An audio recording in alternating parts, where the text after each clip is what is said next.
저는 그 연세대학교 환경공해연구소에 있는 임영욱이라고 합니다. 오늘 미세먼지에 대한 건강 피해, 건강 영향에 대한 부분들을 저와 같이 알아보겠습니다.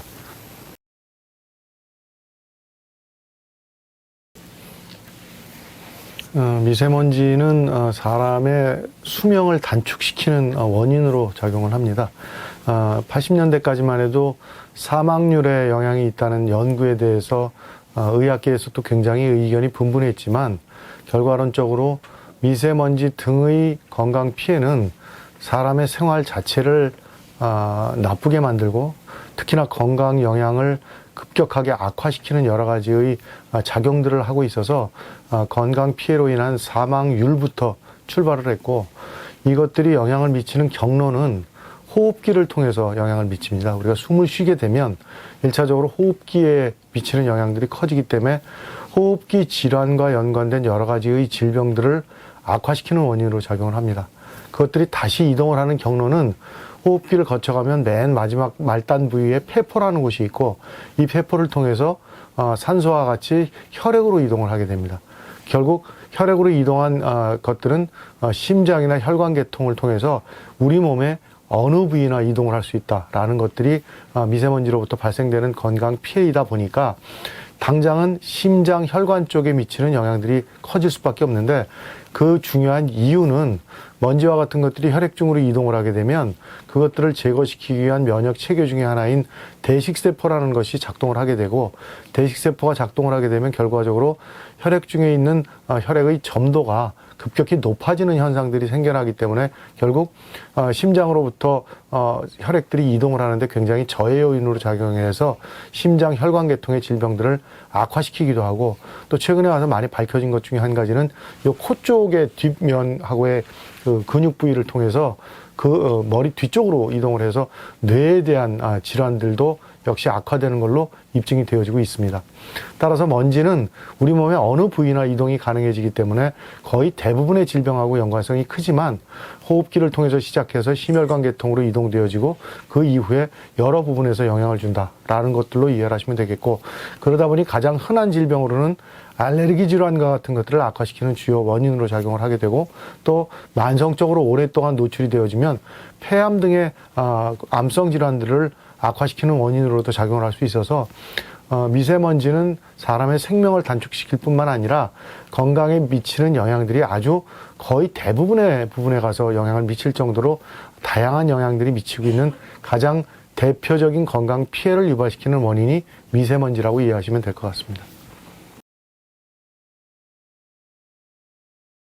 네, 미세먼지는 일단 작다란 뜻입니다. 먼지가 크면 1차적으로 무겁기 때문에 공기 중에 떠 있는 시간이 짧습니다. 그러면 금방 땅으로 이동을 하기 때문에 우리 호흡기로 들어갈 가능성이 적은 반면에, 먼지는 작아지면 작아질수록 공기 중에 떠 있는 시간이 길어질 수밖에 없고, 공기 중에 떠 있는 시간이 길다는 것은 결국 인간의 호흡기로 접촉되어져서 우리 몸 안에 축적될 가능성이 크다라는 의미를 갖습니다. 그런데 아이러니하게도 산업계에서는 계속해서 저감 장치라는 것, 그리고 연소율을 높이기 위한 기술력들이 적용이 되어지는데, 이러한 기술을 통한 배기가스나 배출되어지는 오염물질들은 대부분 크기가 작아지고 가벼워진다라는 속성을 갖습니다. 따라서 최근의 먼지들은 굉장히 가볍고 작다라는 속성을 갖다 보니까 먼지가 공기 중에 오래 떠 있을 수 있다라는 속성을 갖습니다. 일반적으로 먼지가 작아진다는 것에 대해서 일반인들이 이해하시는 것과 실제의 상황들은 굉장히 차이가 커지게 됩니다. 우리가 일반적으로 이 슬라이드 그림에서 보시듯이 10마이크로메타, 즉 우리가 미세먼지라고 정의하는 먼지의 크기가 요 노란 동그라미 정도의 크기라면 1마이크로메타가 요 정도의 크기를 갖고 0.1은 거의 점으로 보이지도 않을 정도로 작아지게 됩니다. 따라서 이 정도의 실사 크기를 갖는 먼지들이 우리 몸에 호흡기를 들어오게 되면 여기 보시는 섬모와 같은 부분들을 크기가 작아지면 아주 쉽게 빠져 들어가는데, 여기 보여드린 크기가 0.25 마이크로메타 정도의 직경의 크기를 갖는 먼지가 이 정도 크기를 갖다 보니 섬모와 섬모 사이로 빠져 들어가 점막을 자극시키기에는 굉장히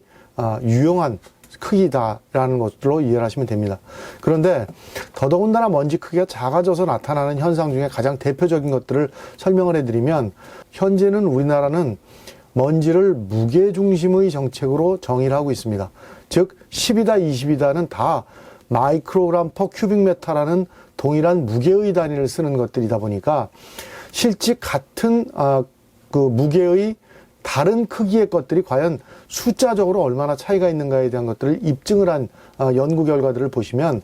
직경을 2마이크로메타, 그거의 100분의 1인 0.02마이크로메타짜리의 먼지를 가지고 10마이크로그램 퍼 큐빅미터라는 동일한 무게로 만드는 연구들을 진행을 했습니다. 즉 직경이 100분의 1 정도가 되고 그 100분의 1 된 것과 2마이크로메타의 동일한 무게일 때 과연 먼지는 몇 개씩 있어야 이 정도가 될 건가에 대한 연구를 진행한 결과 2마이크로메타의 크기를 갖는 10마이크로그램 퍼 큐빅미터의 먼지는 1개하고 1.2개 정도만 있으면 10마이크로그램 퍼 큐빅미터 정도의 무게를 가질 수가 있었습니다. 반면에 100분의 1인 0.02마이크로메타 정도의 크기를 갖는 먼지로 10마이크로그램 퍼 큐빅미터를 만들면 일반적으로는 한 100개 정도만 해도 이 정도의 무게가 될 것이다 라고 생각을 하지만 실제 동일한 무게로 만들어 보니까 2.4 곱하기 10의 마이너스 10의 6승계, 즉 240만 개가 있어야만 동일한 무게가 되더라라는 겁니다. 따라서 현재 우리나라는 무게중심의 정책으로 진행을 하다 보니 큰 먼지들이 많이 없어지면 실제 먼지는 굉장히 많이 줄어든 것들로 이해를 합니다. 반면에 내연기관에서 배출되는 자동차 배기가스와 같은 것들을 통해서 만들어진 이런 작은 크기의 먼지들은 무게에 미치는 영향이 별로 없다 보니 실제로 공기 중에는 굉장히 많이 떠있는 그런 현상들을 일으키는 반면에 우리 몸은 이러한 먼지들이 들어와서 개당 피해를 일으킬 수밖에 없습니다. 즉 하나를 없애는데 대식세포가 똑같은 작용에 의해서 먼지를 없애는 등등의 역할을 해야 하기 때문에 이러한 피해들이 동일하게 나타난다라고 보시면 되겠습니다. 두 번째의 특징 중에 한 가지는 이렇게 작은 크기의 먼지들은 호흡기를 통해서 우리 몸의 어느 부위나 이동이 가능하다라는 겁니다. 즉 무거운 먼지들은 일단 호흡기로 들어갈 가능성도 낮아지게 되고 먼지가 작아지면 작아질수록 공기 중에 떠 있는 시간이 길다 보니 우리 호흡기를 통해서 들어갈 수 있는 확률이 1차적으로 높아진 이후에 몸 안에서도 역시 먼지가 큰 것들은 우리 몸의 면역체계, 즉 기관지를 통해 들어갈 때는 섬모세포와 같은 것들이 이것들을 쳐내는 역할을 하게 되고 또 안에 들어가게 되면 혈액 중에는 대식세포와 같은 것들 혹은 또 뇌 쪽에는 마이크로글리아라고 그러는 마찬가지 대식세포와 같은 역할을 하는 그러한 세포들이 불순물로 들어온 이런 먼지들을 제거시키는 역할을 하긴 하지만 그 과정에서 염증 매개 물질들을 많이 만들어내서 혈액의 점도가 높아지는 부작용들을 무조건 발생시킬 수밖에 없는 그런 피해를 갖다 보니까 폐 안쪽으로 들어가서 혈액으로 이동할 수 있는 크기의 먼지들은 작으면 작을수록 몸 안으로 유입될 가능성도 크고 몸 안에서 일으키는 피해도 커질 수밖에 없는 속성들을 갖다 보니까 크기로 정확히 표현할 수는 없고 호흡 강도와 먼지의 크기라는 두 가지의 복합작용에 의해서 우리 몸의 깊은 부분까지 이동할 수 있는 확률이 있다라는 것들로 이해를 하시면 되겠고요. CFD라고 하는 유체역학을 통해서 예측해 본 결과에서는 한 0.1에서 0.01 마이크로메타 사이의 먼지들이 폐포까지의 도달률이 가장 큰 것으로 계산이 되어지긴 합니다만 이건 단순히 이론치일 뿐이고 먼지가 작아지면 작아질수록 우리 몸으로 들어갈 확률은 높다라는 것들입니다. 특히나 우리가 법에서는 미세먼지를 직경이 10마이크로메타 이하짜리, 그 다음에 초미세먼지를 직경이 2.5마이크로메타 이하짜리로 정의를 하긴 합니다만 실제 이 정도의 크기의 먼지는 굉장히 큰 것들입니다. 우리가 지금 저감장치인 예를 들어 자동차에서 나오는 DPF를 통해서 배출되는 먼지의 크기들은 대부분 이보다 월등히 작은 크기들을 갖고 있다 보니까 그렇게 작게 생성되어진 공기 중에 떠 있는 먼지들이 사실상 우리 몸에 들어갈 수 있는 확률도 높고 우리 몸에 들어가서의 피해도 훨씬 더 크게 일으킬 확률이 높기 때문에 먼지는 작아지면 그 피해가 월등히 더 커질 수 있다라는 것들로 이해하시면 되겠습니다.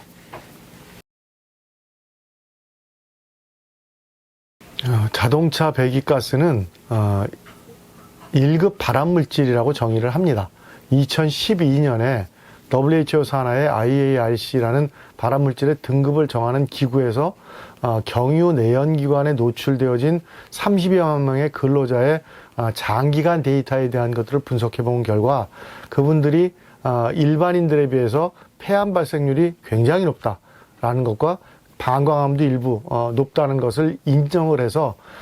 그 전까지는 경유 내연기관에서 배출되는 배기가스를 1A라는 동물 발암물질로 정의했던 것을 2012년을 기점으로 해서 1등급, 즉 사람한테 입증되어진 발암물질이라고 정의를 승급을 시켰습니다. 그리고 휘발유 자동차 역시도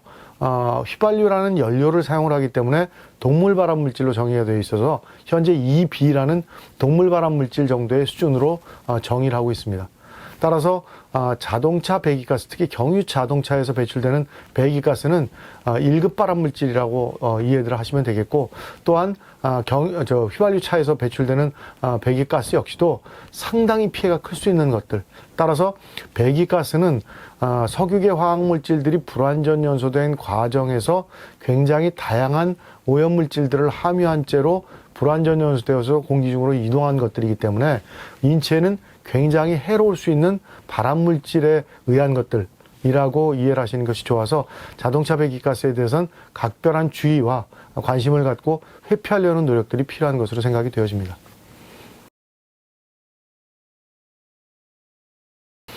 우선 황사나 꽃가루와 같은 것들은 입자의 크기가 크다는 특성을 갖습니다. 자연에서 발생되는 먼지는 대부분 다 한 4마이크로미터 이상짜리의 직경들을 갖다 보니까 굉장히 직경이 큰 편에 속합니다. 따라서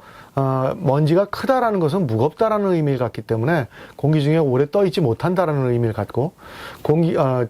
내연기관에서 배출되어지는 먼지와 같은 것들은 크기가 작기 때문에 공기 중에 오래 떠 있는 속성들을 가져서 1차적으로 물리적인 의미로 표현을 하면 크기가 크고 작은 것들로 구분이 되어져서 자연에서 발생되는 먼지들은 대부분 다 큰 크기의 것들이 주축을 이루는 반면에 내연기관에서 불완전 연소되는 과정에서 배출되는 먼지들은 대부분 다 크기가 작은 쪽에 많이 몰려있다라는 속성을 갖고 있고요.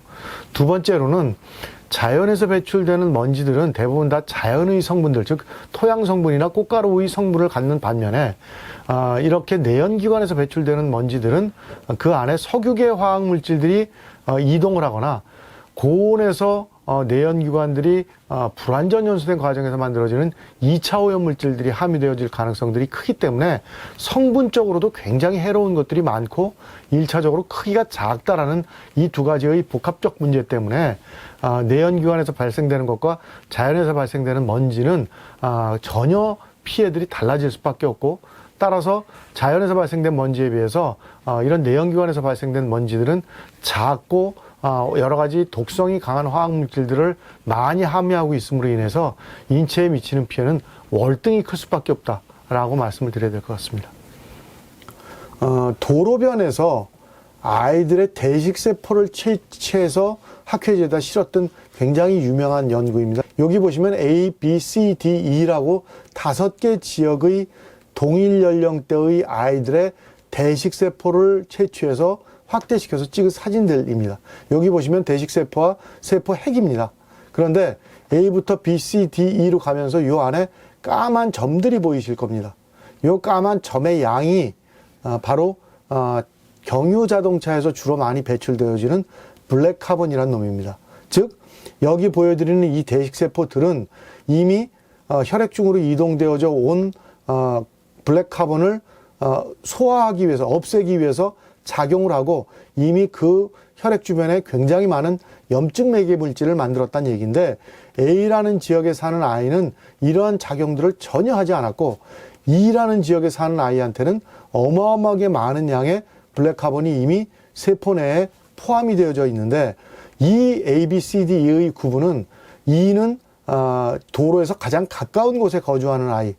D가 그거보다 조금 멀고 C, B, A의 순으로 A는 도로로부터 가장 떨어진 곳에 거주지를 갖고 있는 아이, E는 도로에 가장 밀접한 곳에서 살고 있는 아이한테서 나타난 현상들이라고 보시면 되겠습니다. 따라서 지금 우리는 도로 안에서 굉장히 많은 작은 크기의 먼지나 대기오염 물질들로부터 노출이 이루어지고 있고, 이런 것들이 도로와 가까운 생활권을 갖고 있거나 도로에서 보내는 시간들이 길어진다면 훨씬 더 많은 양의 먼지 등에 대한 것들로부터 노출이 이루어질 수 있으므로 자동차 배기가스에 대한 것들을 최대한으로 멀리 혹은 마시지 않도록 하는 생활 태도나 노력들이 우리 일상생활 속에서는 필수적으로 필요한 일들이라고 판단이 되어집니다. 자, 미세먼지에 대해 더 잘 알 수 있었죠? 그러면 이어지는 영상도 많은 시청 부탁드리겠습니다.